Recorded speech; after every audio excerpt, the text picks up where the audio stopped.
आइए दोस्तों, मैं आपको बता दूं कि जो 26 तारीख को घटना हुई थी, अभी तक पीड़ित जो है उसका क्या कहना है इस विचार में कि उसको न्याय मिला है कि नहीं मिला है।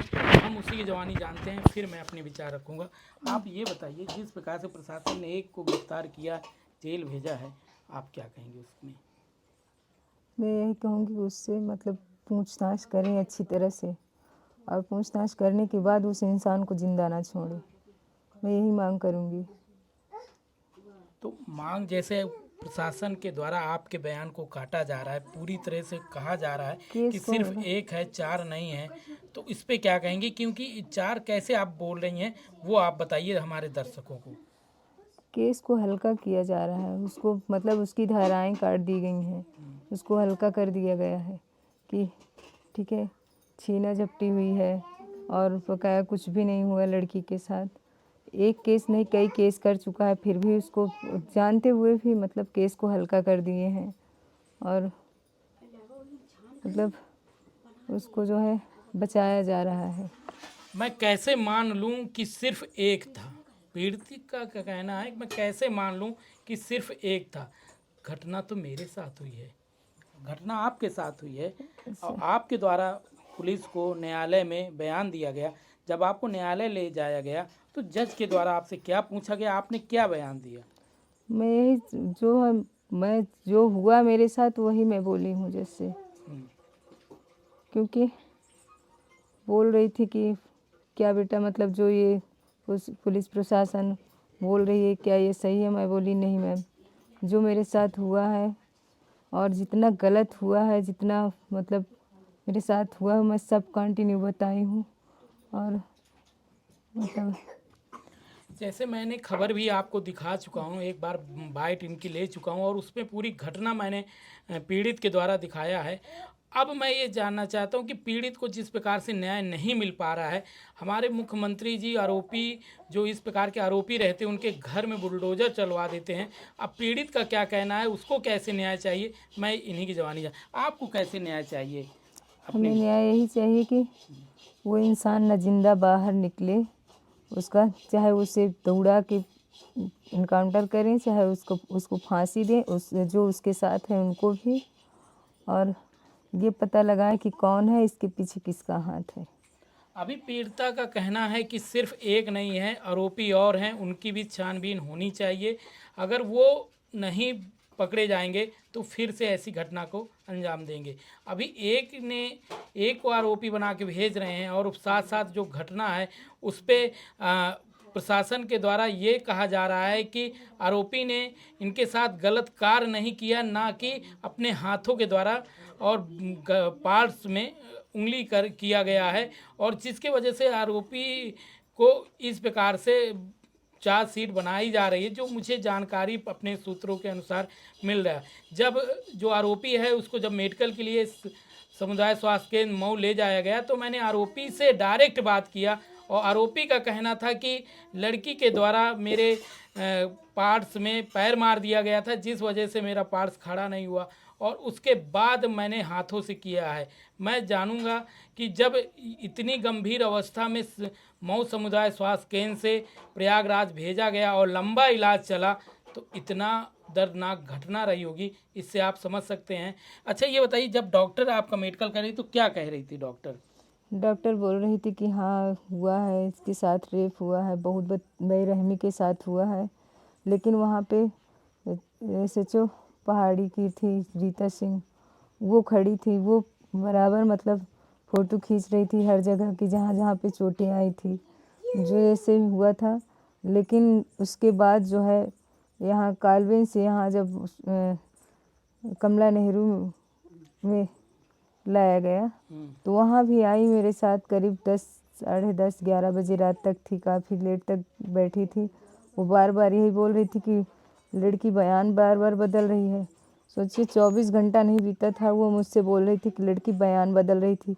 ना कि मेरे साथ सिर्फ मेरे घर के लोग थे और नेता नगरी वाले कोई थे नहीं कि वो मेरे कान भरेंगे, में माइंड वॉश करेंगे कि हम जो है बयान बदल रहे हैं।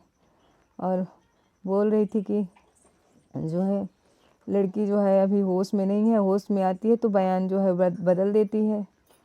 वो मेरे ऊपर खींच भी जा रही थी, बार बार बदतमीजी तौर से बात कर रही थी। मेरी सिस्टर थी, उनको बोल रही थी तुम वीडियो बना रही हो कि तुम बाहर जाओ, मुझे इससे बात करनी है। और 20 लोगों के सामने मुझसे ऐसे ऐसे सवाल कर रही थी। मैं सवाल का जवाब दे रही थी, लेकिन एक बार नहीं, करीब 20 बार मुझसे बयान ली है, वीडियो बनाई है।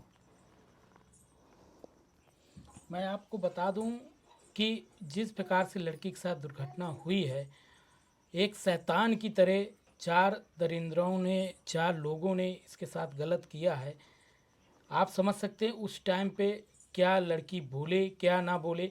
मगर मैं एक बात का जवाब इनसे चाहूँगा, क्या उस लड़की को आपने पहले कभी देखा है?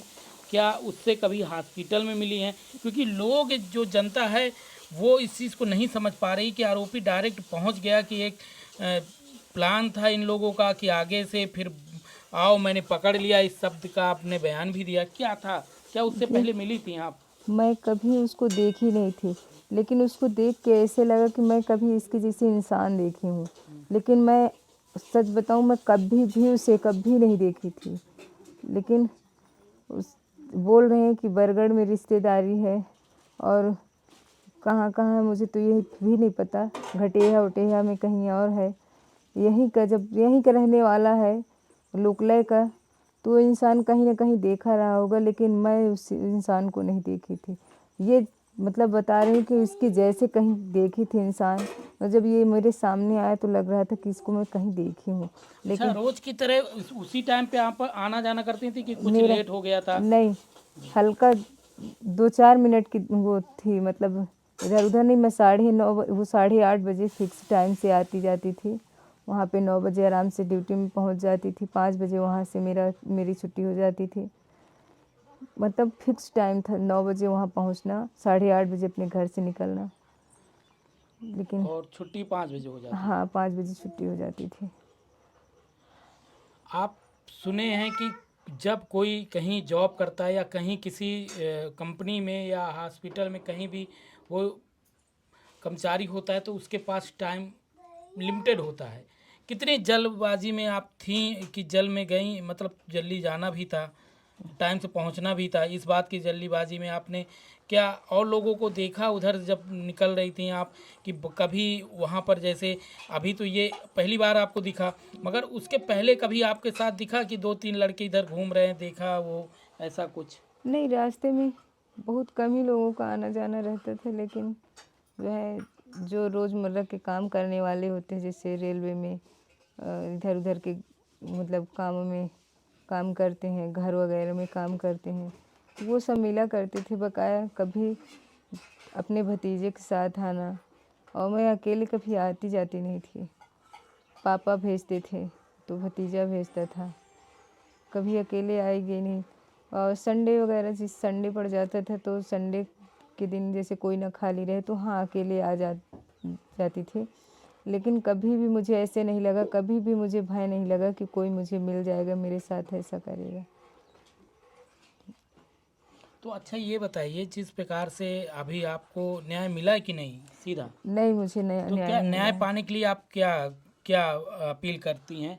मैं न्याय पाने के लिए यही अपील करूँगी कि उसे कड़ी से कड़ी सज़ा दें, और उससे नहीं, मतलब अभी आपने कहा न्याय नहीं मिला, एक आरोपी गिरफ्तार हुआ, अभी 3 बचे हैं, तो हाँ, तो उसके लिए क्या आपको पूरी अपनी विवेचना या अपना जांच शुरू से करवाना है, किससे करवाना है, और आप क्या मुख्यमंत्री से कहेंगी इस विषय में मैं जांच में यही कहूँगी कि मैं जांच जो कि है, दोबारा जांच हो? दोबारा जांच हो।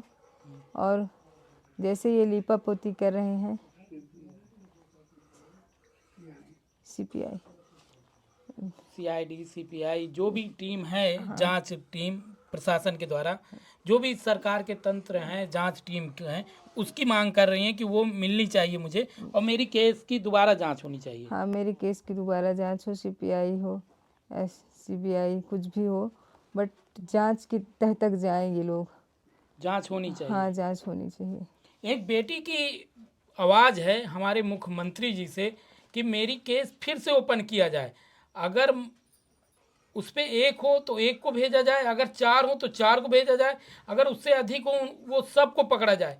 क्यों? क्योंकि समाज में इस प्रकार के लोगों को रहने का कोई अधिकार नहीं है। जब कोई एक बेटी के साथ इस प्रकार की घटना होती है, इस घटना से हम समझ सकते हैं कि ये घटना किसी के साथ भी हो सकती है। मेरा खबर बनाने का ये रीज़न नहीं है कि मैं किसी की इज्जत या कुछ आबरू को उछाल रहा हूँ। मेरे खबर बनाने का रीज़न ये है कि ये अपने न्याय से अभी संतुष्ट नहीं। अगर प्रशासन इसको न्याय दे देती तो हमें खबर बनाने की कोई आवश्यकता नहीं पड़ती। मैं आप सभी से अपील करूंगा, अगर आप मेरी खबर में जाइए और उसको देखिए।